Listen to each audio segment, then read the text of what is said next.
ইউনূস সরকারের ক্যারিশমা ও কূটনৈতিক দক্ষতায় নতুন গতি পাচ্ছে বাংলাদেশের অর্থনীতি।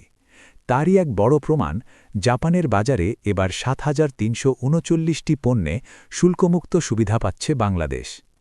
একটা সময় বাংলাদেশের অর্থনীতি ছিল অনিশ্চয়তায় ঘেরা।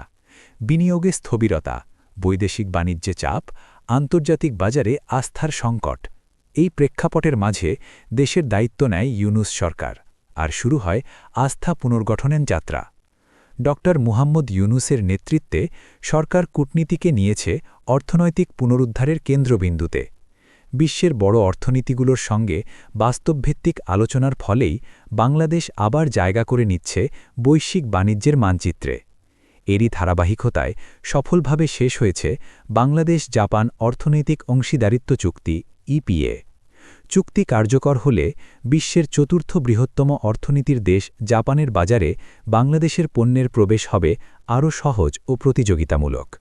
সবচেয়ে বড় সুফল আসবে বাংলাদেশের প্রধান রপ্তানি খাত তৈরি পোশাক শিল্পে।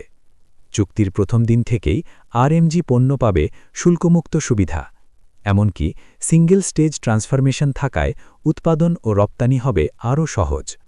পণ্য বাণিজ্যের পাশাপাশি সেবা খাতেও খুলছে নতুন দিগন্ত। বাংলাদেশ জাপানের জন্য ৯৭টি উপখাত আর জাপান বাংলাদেশের জন্য ১২০টি উপখাত উন্মুক্ত করছে। এর অর্থ আরও বিনিয়োগ, প্রযুক্তি স্থানান্তর আর নতুন কর্মসংস্থান। ইউনূস সরকারের ক্যারিশমা ও কূটনৈতিক দক্ষতায় বাংলাদেশের অর্থনীতি শুধু ঘুরে দাঁড়াচ্ছে না, এগিয়ে যাচ্ছে এক নতুন সম্ভাবনার পথে।